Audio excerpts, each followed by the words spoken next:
हमारा जो विषय है हंसी की चोट, देव द्वारा लिखित कविता। पहले प्रश्न पे चलते हैं। हंसी की चोट सविये में कवि ने किन पंच तत्वों का वर्णन किया वो तथा वियोग में वे किस प्रकार विदा होते हैं। हंसी की चोट में इन पांच तत्वों आकाश, अग्नि, वायु, भूमि तथा जल का वर्णन किया गया है।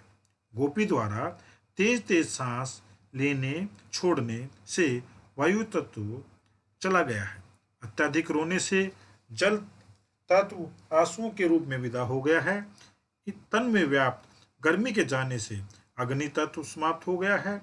वियोग में कमजोर होने के कारण भूमि तत्व समाप्त हो गया है, चला गया है।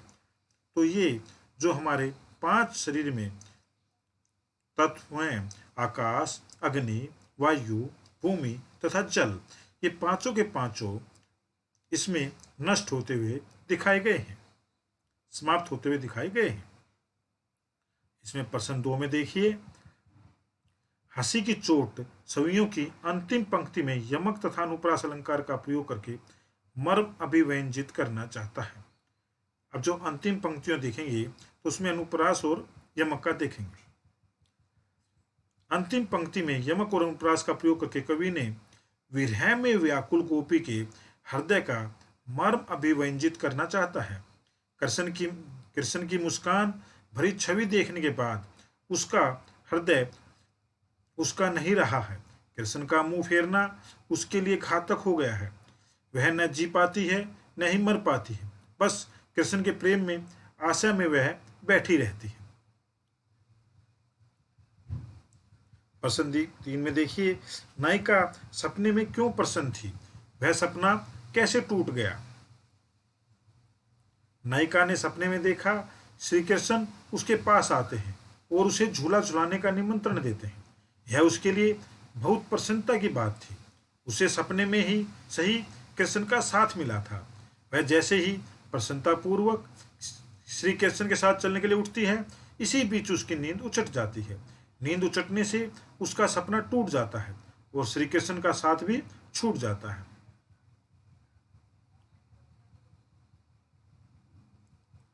प्रश्न 4 में आप देखेंगे कि इसमें कवित भाव सौंदर्य लिखना है। जो सपना में कवित का भाव है वो देखें।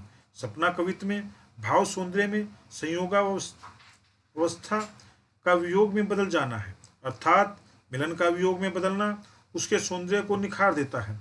ऐसा अनूठा संगम कम देखने को मिलता है। सपने में नायिका कृष्ण का साथ पाती है। वह जैसे ही इस साथ को आगे तक ले जाना चाहती है, नींद खुलने के कारण छूट जाता है। सपना टूटने से कृष्ण का साथ छूट जाता है, वह दुखी हो जाती है। अनुप्रास तथा पुनरुक्ति प्रकाश अलंकार के प्रयोग को देखकर सपना कवित्व में कवि के शिल्प सौंदर्य की अद्भुत क्षमता का पता चलता है। इसमें कवित्व के भाव सौंदर्य को निखारने में सोने पर सुहागा जैसा काम किया है। अब प्रश्न 5 में देखिए, दरबार जो सवैया है उसमें किस प्रकार का वातावरण का वर्णन किया गया है। दरबार सवैये को पढ़कर ही पता चलता है इसमें दरबार के विषय में कहा गया है। इस प्रकार दरबार में कला की कमी थी। भोग तथा विलास दरबार की पहचान बनती जा रही थी। कर्म का अभाव दरबारियों में था। कर्म का मीन्स है कार्य करने का। जिसका कार्य था वह कर नहीं रहा था, केवल सभी के सभी भोग विलास में व्याप्त थे। दरबार में गुण ग्राहकता तथा कला की परख को किस प्रकार से अनदेखा किया जाता है। दरबार में गुण ग्राहकता और कला की परख को चाटुकारों की बातें सुनकर अनदेखा किया गया है। यही कारण है कि वहाँ पर कला को अनदेखा किया जाता है। कला की परख करना तो उन्हें आता ही नहीं है। चाटुकारों द्वारा की गई चापलूसी से भरी कविताओं को मान मिलता है। राजा तथा दरबारी भोग विलास के कारण अंधे बन गए हैं। ऐसे वातावरण में कला का कोई महत्व नहीं होता है। इसमें आशा स्पष्ट करने के लिए कहा गया है कि हेरी हियो जू चू लियो हरी जू हरी, सो गए भाग मेरे जानी व जगन में। सभी में इसमें दिया गया है। पहले क्या में देखेंगे आप, कृष्ण ने मुस्कुराहट भरी दृष्टि से गोपी का हृदय हर लिया है। और जब उन्होंने गोपी से दृष्टि फेर ली तो वह दुखी हो गई। गोपी कृष्ण से मिलन का सपना देख रही थी। कृष्ण ने उसे अपने साथ झूला झूलने का निमंत्रण दिया था। वह उसे प्रसन्न थी। कृष्ण के साथ जाने के लिए वह उठने ही वाली थी कि उसकी नींद टूट गई।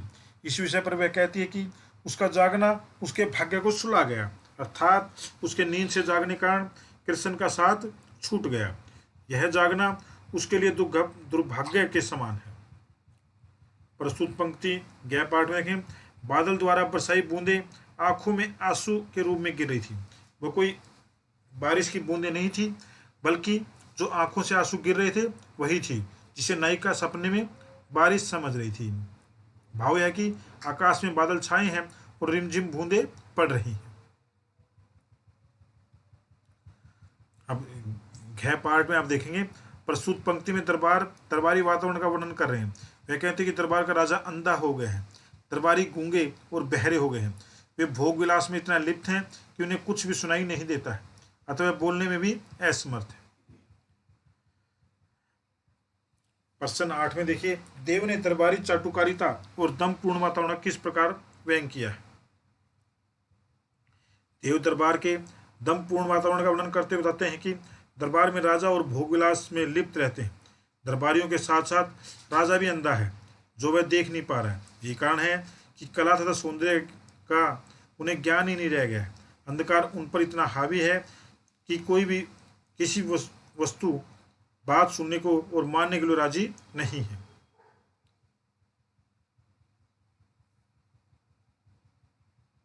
प्रश्न नंबर 9 इनकी सप्रसंग व्याख्या करने के लिए दी गई है, जो इसे हम आपको व्याख्या वाले पार्ट में समझाएंगे।